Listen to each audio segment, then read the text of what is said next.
you're tuning into something different, something deeper.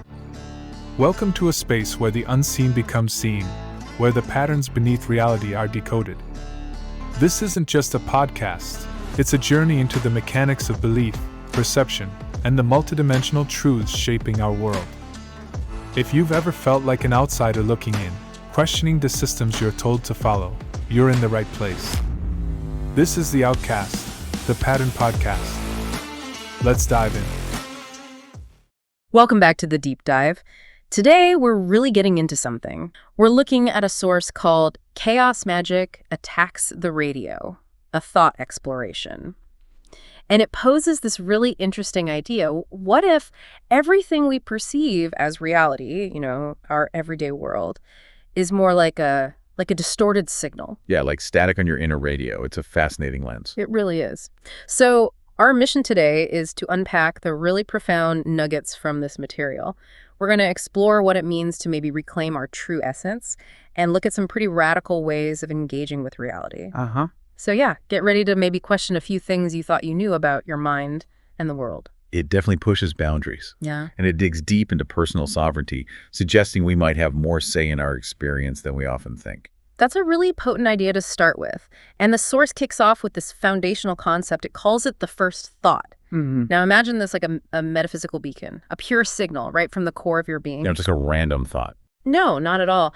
The source describes it as precise, intentional, totally pure, untouched by memory or conditioning or all those identities the world sort of puts on us. And what's really key here is how the source frames it. It's that moment you remember who you really were.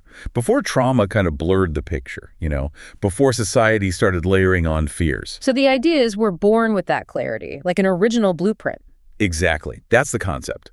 A primordial clarity, an innate understanding of our true frequency. Almost like an inner compass pointing true north before the interference starts. Okay, a pure, unblemished self, a clear signal. But then, life intervenes, doesn't it? How does that clarity get lost? Right, and that's where the source brings in these layers of distortion. Distortion, okay. Yeah, things like trauma, conditioning, those false beliefs we pick up, they act like veils, basically, obscuring that genuine frequency. Yeah. And when it talks about trauma, it's interesting. It's not just psychological pain. How so? It defines trauma as a disruption of your original resonance. A dissonance, it says, that fragments your energetic core, your metaphysical self. Wow, okay, so it's like an energy thing, like the inner radio signal literally gets jammed. That's a great way to put it. The radio analogy fits perfectly. When external chaos could be a big event, chronic stress, even just absorbing negativity when that gets into your field, you start vibrating at frequencies that aren't actually yours. They're foreign to your true nature. And that manifests how? Like anxiety or... Yeah, exactly. You might feel stuck in patterns, anxiety, fear, self-doubt, things that don't feel authentically you because you're broadcasting on the wrong channel, essentially, and manifesting realities that, according to this source, were never yours to begin with. That's quite a perspective. It is. But there's hope in it, too. There's this really vivid quote about healing. Oh, yeah. When spring comes and winter's grip loosens, I will bury my last threads of misplaced hopes and fears.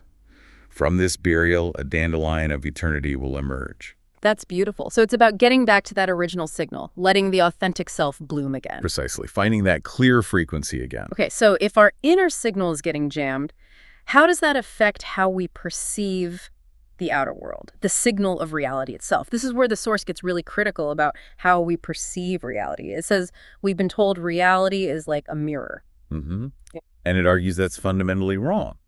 The source calls this mirror idea erroneous and says it's entrapping consciousness within layers of smoke and illusion. Okay, but what's wrong with a mirror? It just reflects. Well, that's the problem pointed out here. Mirrors invert reality. They give distorted reflections, and we mistake those reflections for the actual truth. Ah, I see. And this has real-world consequences. Absolutely. The source claims these illusions fuel material obsession. They enslave us in superficial worship. We end up chasing reflections, not the real substance. And it connects this distortion to something called duality. How does that fit in? Right. Duality, as the source explains it, fractures creativity. It splits everything into these artificial opposites. Like good versus evil, light versus dark. Exactly. That kind of thinking. It creates this illusion of struggle between poles, this constant conflict framework, and it limits our view, stops us seeing the unity underneath. And the source suggests this isn't accidental, that there are forces actively maintaining this illusion. It makes a pretty bold claim there, yeah. It says behind these mirrors you have hidden societies, adept in projection magic. Projection magic? Essentially using focused intent, collective belief maybe, to project and reinforce these illusions onto our shared reality, keeping the duality deception going by imprinting these constructs. Wow. But the counterpoint is crucial. True creation doesn't come from that split, from duality. It comes from unity, a harmony that goes beyond those surface contrasts. Which leads to the big question. If our perception is so easily messed with, how do we break free? How do we fix the radio? And that's where chaos magic comes into the picture, Yeah. as presented here. Right. And this sounds different. Radical, maybe? Very much so. It's framed as a fundamentally different approach, not like traditional magic, which might try to attune to existing realities or frequencies. So not tuning the radio, but... Chaos magicians, according to this source, aim to dismantle or disrupt the mechanism itself. Okay, dismantle the radio. How? Instead of picking a frequency and harmonizing, they embrace deliberately collapsing systems. Smashing, meaning structures. How do they actually do that? Well, the source mentions techniques like sigillization, condensing intent into a symbol, or achieving gnosis, that intense altered state of consciousness. These rituals are designed to actively shake up consensus reality. It's not about working within the established rules. It's about breaking the rules. Chaos magic. Okay. Yeah. For anyone maybe not so familiar, it's generally an approach using lots of different beliefs, symbols, sometimes even contradictory ones, actually. All aimed at influencing external reality. That's the idea. But this source, it asserts that this practice, quote, inherently distorts its own perceptions of its own reality. Wow. Distorts perception. Why does it say that happens? Well, the crucial reason given is because there's virtually no point or focus on one pure potential idea. No single pure focus. Exactly. It's like throwing a handful of darts at a board without really aiming for any one spot, just scattering them. Okay, that's a powerful claim. So no clear focus means distortion. Mm-hmm. But how does that actually, show up in someone's life? How does that lead to feeling disempowered? Well, the source kind of connects the dots. It suggests that maybe chaos magicians seek reasons for disruption to justify their own sense of feeling disempowered. So they actively look for disruption to explain that feeling. That's the implication. And this, according to the source, feeds into what it calls a duality system. Duality.